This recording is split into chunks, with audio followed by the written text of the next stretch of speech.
என் நெஞ்சில் குடியிருக்கும்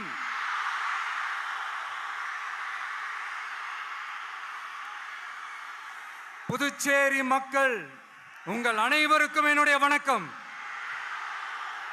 வணக்கம் வணக்கம். எல்லாரும் எப்படி இருக்கீங்க?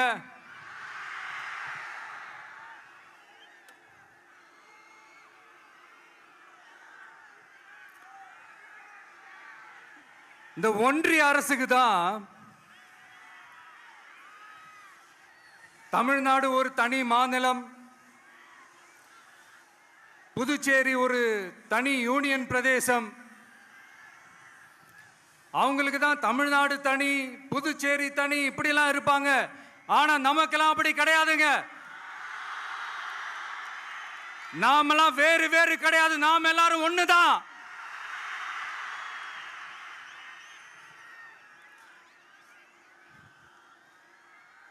தமிழ்நாடும் புதுச்சேரியும் தனித்தனியாக இருந்தாலும் நாம் எல்லாரும் ஒண்ணுதான். நாம் எல்லாரும் சொந்தம் தான்.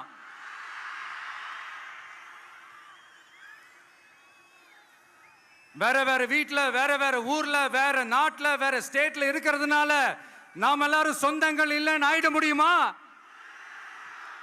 அது எப்படி முடியும்? இப்ப பாத்தீங்களா, ஒருத்தருக்கு ஒருத்தர் பார்த்துக்கும் போது அந்த பாச உணர்வு, அதுதாங்க, அது மட்டும்தான். அது இருந்துட்டாலே போதும், வேற எதுவுமே தேவையில்லை.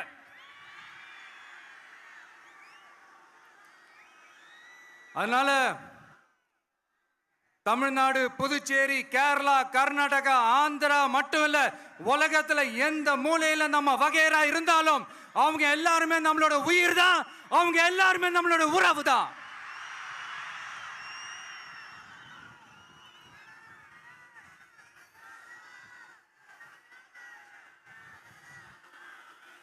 புதுச்சேரினாலே உடனே ஞாபகத்துக்கு வர்றது மணக்குள விநாயகர், அரவிந்தர் ஆசிரமம்,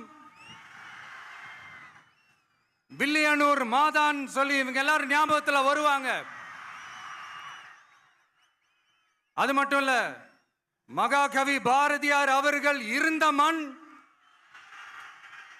பாவேந்தர் பாரதிதாசன் அவர்கள் பிறந்த மண். அது மாதிரி இன்னும் சிறப்புகளை அடுக்கிக்கிட்டே போலாம்.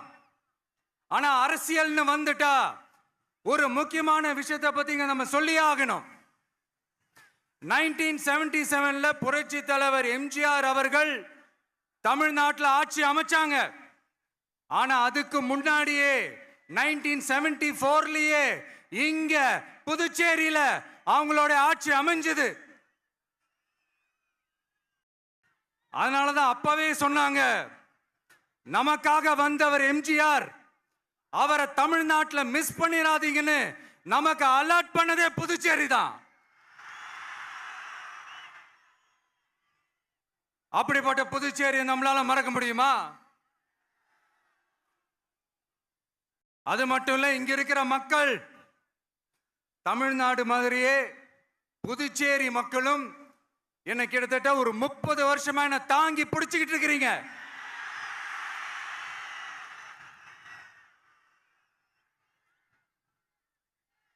அதனால இந்த விஜய் தமிழ்நாட்டுக்கு மட்டும்தான் குரல் கொடுப்பான்னு நினைக்காதீங்க.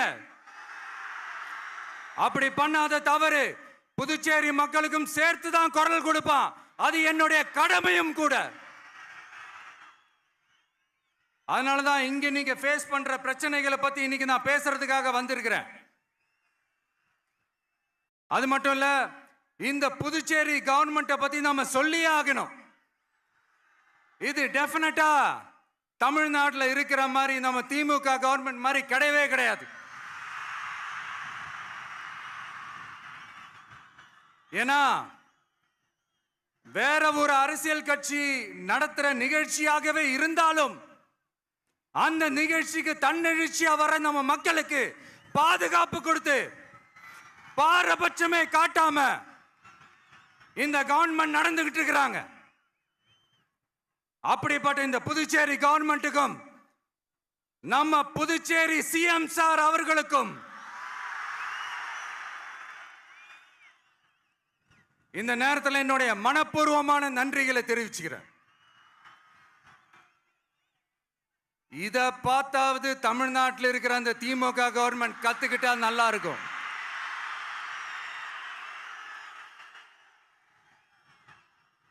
ஆனா அவங்க கத்துக்க மாட்டாங்க. பரவாயில்ல, வரப்போற எலெக்ஷன்ல 100% கத்துக்குவாங்க. அத நம்ம மக்கள் பார்த்துக்குவாங்க.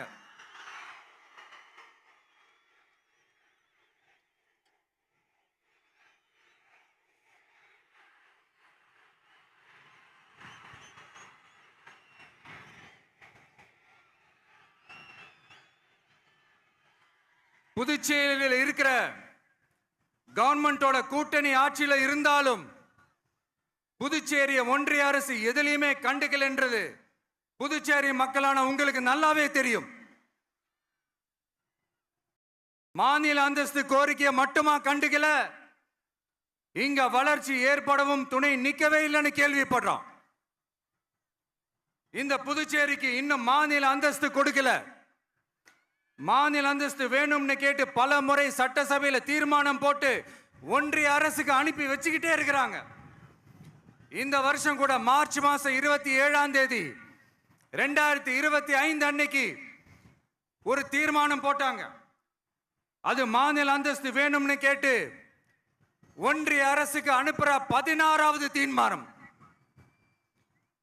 புதுச்சேரி காரைக்கால் பகுதிகளில் மூடப்பட்ட 5 மில்கள், பல்வேறு தொழிற்சாலைகளை மீண்டும் திறக்கிறதுக்கு இதுவரைக்கும் ஒரு துரும்ப கூட கிள்ளி போடல. பல்லாயிரக்கணக்கான இளைஞர்களோட வேலை வாய்ப்புக்காக எதையுமே செய்யல. இங்க ஒரு ஐடி கம்பெனி உருவாகணும்ன்றது எண்ணமே இல்லை. அதை பத்தி யார் பேசினாலும் அது அவங்க காதல விழவே விழல. இங்க ஒரு அமைச்சரை ஊழல் குற்றச்சாட்டுல பதவி விட்டு நீக்கப்பட்டு அந்த இடத்துக்கு இன்னொருத்தரை நியமிச்சு 200 நாள் ஆச்சு. இன்னும் அவருக்கு ஒரு இலாக்காவே தரல. இந்த செயல் சிறுபான்மை மக்களை அவமானப்படுத்துறதுன்னு அந்த மக்களே சொல்றாங்க. புதுச்சேரியோட முக்கிய அங்கமாக இருக்கிற காரைக்கால், மாகே, ஏனாம் பகுதிகளில் எல்லாம் முன்னேற்றமே இல்லைன்னு அந்த பகுதி மக்கள் சொல்லிக்கிட்டே இருக்கிறாங்க. குறிப்பா காவிரியோட கடைமடை பகுதியான காரைக்காலை மொத்தமா கைவிட்ட மாதிரி தான் இருக்குது. இது எல்லாமே முன்னேற்றம் அடையணும். டூரிஸ்ட் பிளேஸ் ஆன புதுச்சேரியில போதுமான அளவு பார்க்கிங் வசதி இல்ல, போதுமான அளவு கழிப்பறை வசதி இல்ல. இதெல்லாமே மேம்படுத்தணும். புதுச்சேரி கடலூர் மார்க்கமான ரயில் திட்டம் வேணும்ங்கிறது நீண்ட கால கோரிக்கை. புதுச்சேரி மக்களுக்கு ஒன்னே ஒண்ணுதான் சொல்லணும், இந்த திமுகவை நம்பாதீங்க. அவங்களுக்கு உங்களை நம்ப வச்சு ஏமாத்துறது தான் அவங்க வேலையே. நான் சொன்ன பல கோரிக்கைகளை எல்லாம் தீர்த்து வைக்கிறதுக்கு நம்ம புதுச்சேரி கவர்மெண்ட்டுக்கும் அதோட மக்கள் திட்டங்களுக்கும் ரொம்ப அக்கறையா உண்மையா துணை நிற்கணும். தமிழ்நாட்டை ஒதுக்குற மாதிரி புதுச்சேரியும் ஒதுக்க கூடாதுன்னு நாங்க கேட்டுக்கிறோம். கிட்டத்தட்ட 20 லட்சம் பேர் வாழ்ற யூனியன் பிரதேசமான புதுச்சேரி மத்திய நிதி குழுவில் இடம்பெறவில்லை. அதனால் மாநிலங்களுக்கான நிதி பகிர்தல் அடிப்படையிலும் யூனியன் பிரதேசங்களுக்கான நிதி பகிர்தல் அடிப்படையிலும் புதுச்சேரிக்கு நிதி ஒதுக்கப்படுவதில்லை. அதனால ஒவ்வொரு ஆண்டும் புதுச்சேரிக்கு தோராயமாகவே மத்திய அரசு நிதியை விடுவிக்கிறது.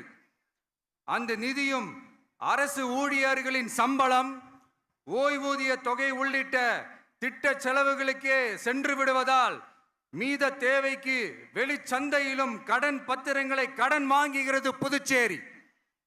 இந்த நிலைமை மாறணும்னா ஒரே வழி, மாநில அந்தஸ்து நம்ம புதுச்சேரி மக்களோட பல்லாண்டு கால கோரிக்கை. புதுச்சேரிக்கு போதுமான நிதி வரத்து இல்லாததுனால வெளியே கடன் வாங்க வேண்டியதா இருக்கு. புதுச்சேரியோட கடனை குறைச்சு தற்சார்பு பொருளாதாரத்தை வளர்த்தெடுக்க திட்டங்கள் வகுக்கப்பட வேண்டும். மாநில அந்தஸ்து வாங்கினா மட்டும் போதாது இல்லையா, தொழில் வளர்ச்சியும் தேவையாச்சே. புதுச்சேரி தென்னிந்தியாவின் முன்னணி இண்டஸ்ட்ரியல் ஹப்பாக மாற்ற எல்லா முயற்சிகளும் எடுக்க வேண்டும். இந்திய அளவில் ரேஷன் கடைகளே இல்லாத மாநிலம் புதுச்சேரி தான். ஏழை எளிய மக்களுக்கு வாழ்வாதாரமே ரேஷன் கடைகள் தான். மற்ற மாநிலங்கள்ல இருக்கிற மாதிரி இங்கேயும் அரிசி, சர்க்கரை, பருப்பு, கோதுமை, எண்ணெய்னு அனைத்து பொருட்களும் வழங்கும் முறை சீராக்கப்பட வேண்டும். கடைசியா மீன் பிடிக்க செல்லும் காரைக்கால் மீனவர்களை